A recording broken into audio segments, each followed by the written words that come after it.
Let's Drink Apple Cider. To Rent a Girlfriend, Chapter 223. After thinking about Rent a Girlfriend, Chapter 223 for a while, I had this question. Why was Mizuhara so silent at the end? Now, I know a lot of people would say, obviously because she hates conflict. She doesn't want to talk to anybody.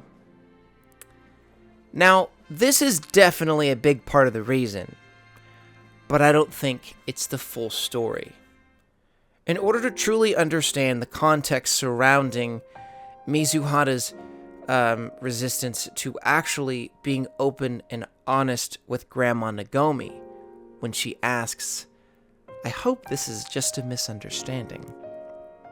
We have to understand the character of Kazuya's grandmother, Nagomi. It's crucial to answering this question because she could have just as easily asked Kazuya, why weren't you honest with me about this? Why was I being lied to by you? But instead, she chooses to ask Mizuhara this question. She puts Mizuhara in the hot seat. But the question is, why? Hopefully by the end of this video, you will have a decent answer. But we're going to have to start pretty much from the beginning of Rent a Girlfriend. When Mizuhara is introduced to Grandma Nagomi in the very beginning of the story, we see something along the lines of disbelief. I mean, look at Kazuya. Look at his accomplishments. Look at everything that he's done. The man is not a knight in shining armor, and yet Mizuhara is one of the most refined women that you could possibly meet. I mean, she's essentially perfect. She's beautiful, she's well-dressed, she has dreams, all this type of stuff. And yet, she chooses to date an average guy like Kazuya? Loser! Instead of being the doting, the classic grandma that, bakes cookies and it's just like, oh my god, my baby's so perfect. She's just like, yeah, this loser? And no one can really fault her for that. I mean, is she really wrong? And as I was doing my research on this, I feel like Grandma Nagomi is almost a reflection of the reader's view of Kazuya. She says, if you just look at a lot of her statements, a lot of things that we would be thinking. I'll get in more into this as we go into the video, but I think that Nagomi is so interesting, and the fact that her very doubts about Kazuya are the doubts that we as an audience has about Kazuya. So that's the first thing. I'm setting up something bigger here. As time goes on, we see Grandma Nagomi becoming a little bit more open to the idea that Kazuya and Mizuhara are together. We have this flashback in chapter 223 that shows us something that we didn't see. This is before Sayuri dies, and this is kind of when Nagomi's thoughts about Kazuya are challenged by Grandma Sayuri herself. And for those of you who don't know somehow, Grandma Sayuri is Mizuhara's grandmother, the one that we all know and love before she passed away right after the movie premiered. But anyways, let's take a look at the beginning of chapter 223 to understand a little bit more about where Grandma Nagomi's mind is when it comes to Kazuya. Grandma Nagomi says, well, it's just that even now, I have a hard time believing it's true. No one would have ever guessed that grandson of mine would have ever ended up with someone like her, She's sharing this with Grandma Sayuri, not necessarily to insult her grandson, though admittedly that's a little bit of what she's doing here. She's happy, but she's also being brutally honest. to a point that's a little mean, in my opinion. Since she decides to use the term no one would have ever guessed, that leads me to believe that Grandma Nagomi has a very little belief in her grandson when it comes to the area of women. And given that this is like one of the first girls that he has ever introduced to her, she's probably bewildered. I mean, why? How does he do something like this? But this indicates that Grandma Nagomi doesn't really see much from her grandson, and that's what I was talking about. It's almost a reflection of how we as readers see Kazuya. But then Sayuri says this: I think those two will come out just fine. Whenever they're together, I can almost see it. The two of them getting along great, surrounded by their children, their family. I believe it's in this moment that Grandma Nagomi was starting to put the pieces together as to what is possible when it comes to her grandson and Mizuhara. But this conversation should be led into chapter 210 before we get into the events of chapter 223, and you'll see why in just a moment. What I think is happening here is we see a character arc. She's going from a woman who has no faith in her grandson to a woman who's starting to believe in him. But we really need to look at chapter 210, so stick with me. She starts that conversation with this: You may not know this, but Hawaiians is where your parents were married. He was 27 at the time, so serious and didn't know how to roll with things. Like you, he had his unreliable qualities, but now he's the central pillar of Nagomi Sake. Just like Kazuya, Nagomi didn't even see much in her son either. As she expresses here, she has a problem with doubting people who don't have those impressive qualities. But this continues. In the beginning, I doubted you quite a bit. I didn't think you could hold on to a girl like her. A girl like her. Men must swarm around her like flies. That she would turn them away and choose to be with you instead. I know that holding on to her must have taken no small amount of effort. Technically, this is a lie. All of it. Kazuya paid for these interactions with Mizuhara. This performance that she's been giving. Flawlessly. But a performance. Even so, Grandma Nagomi is actually starting to recognize what Kazuya is capable of, rather than just looking at the past or his failures or his lack of accomplishments. Alright? Then she says this: But then I thought, maybe effort has nothing to do with it. Maybe I've just been underestimating you. No, I'm sure that's what it is. Chizuru-san noticed something about you. Your true nature. Something your grandma never did. Let that sink in for a minute. I'm going to read that one more time. Chizuru-san noticed something about you. Your true nature. Something your grandma never did.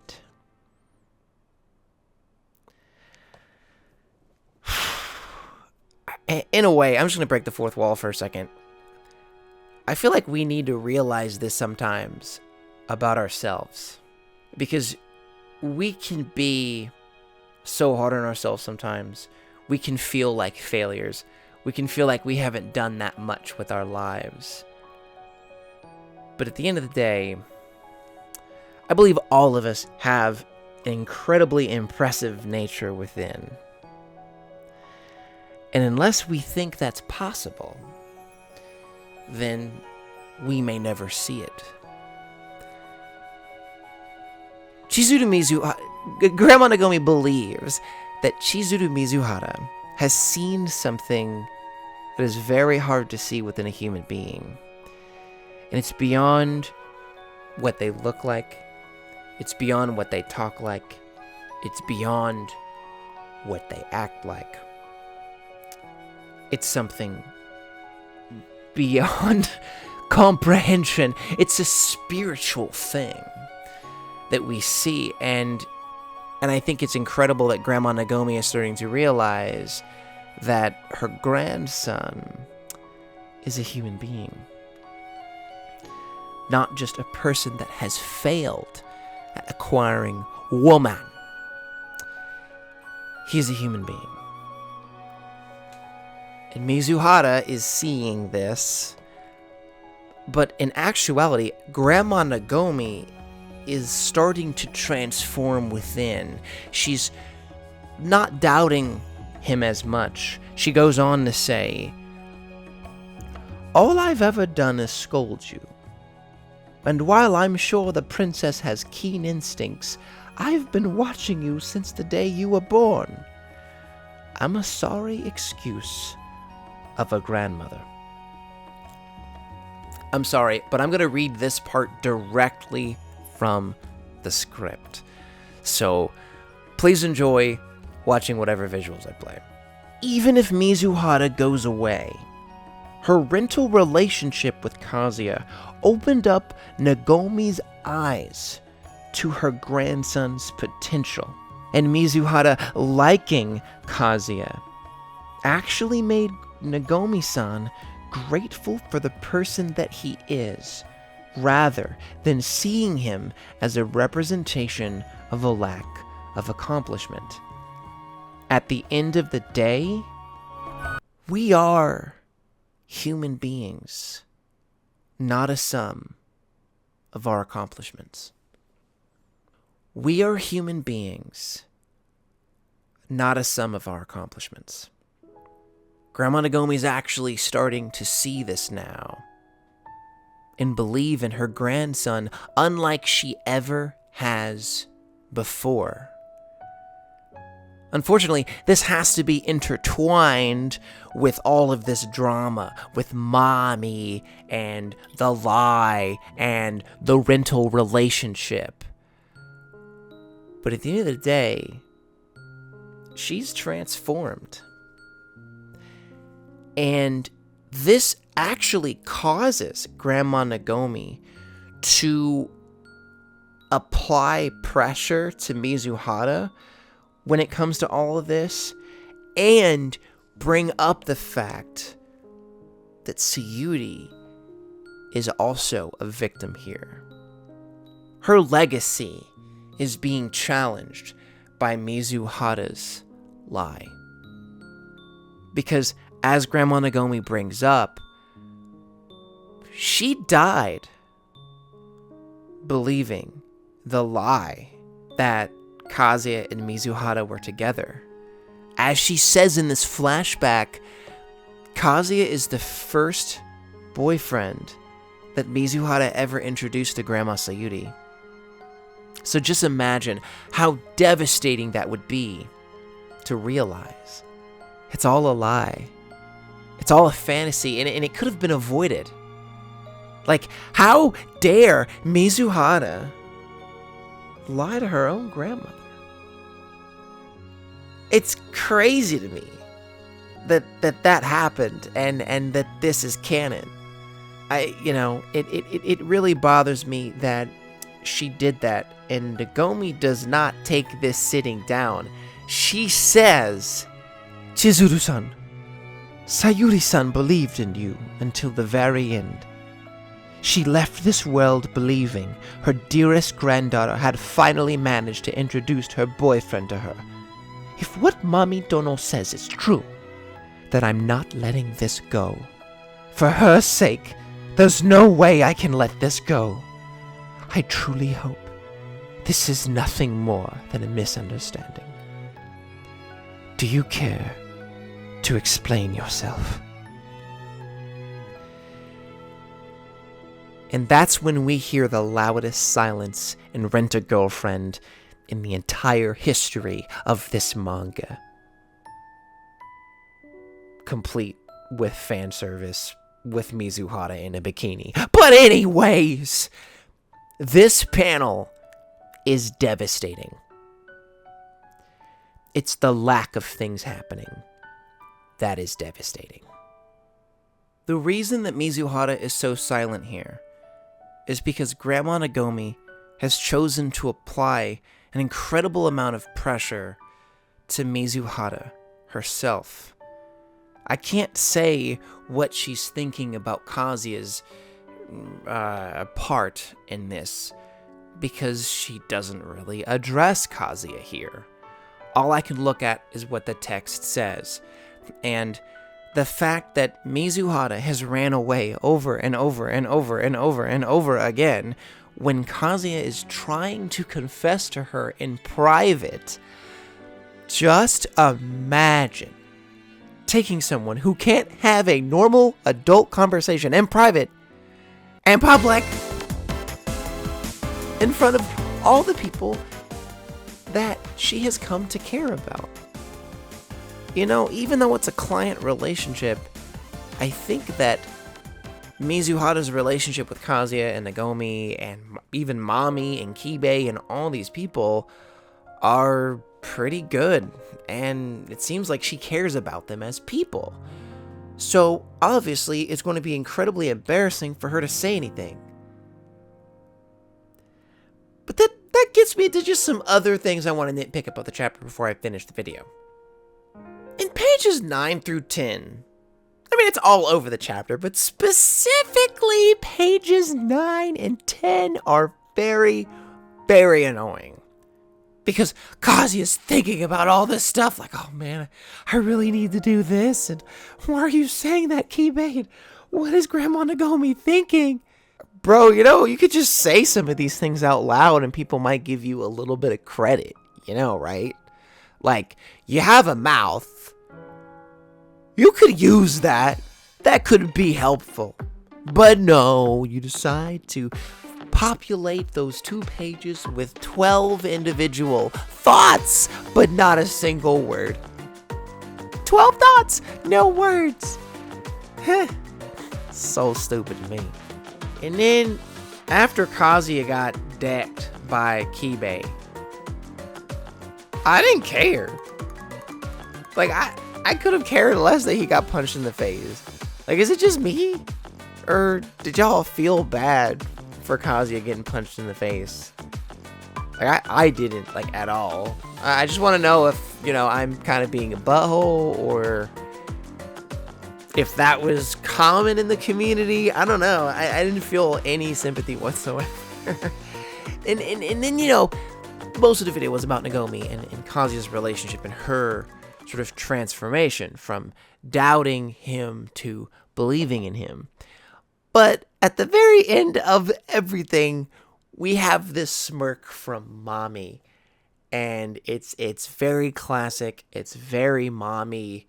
I don't want to talk too much about the smirk because, I mean, it's just so within character. There's not a whole lot to say, but I just want to mention it. It's a great smirk. Anyways, thank you so much for watching. And the thing I really want to sort of press with you guys today is that we are human beings, not a sum of our accomplishments. Just like Nagomi-san had to figure out with her grandson Kazuya. Like I said, even if Mizuhara wasn't a part of the equation, Grandma Nagomi still learned that really valuable lesson that Kazuya has value, even though he's failed at so many things. he's still important. He still deserves respect. He still deserves love. Does he have to be held accountable for his actions? Of course. Is he perfect? No. But he's still a human being. And just remember that you are too. Thank you so much for watching, and you already know what time it is. Let's get it. Let's go. It's time for that trash type beat. Let's get it.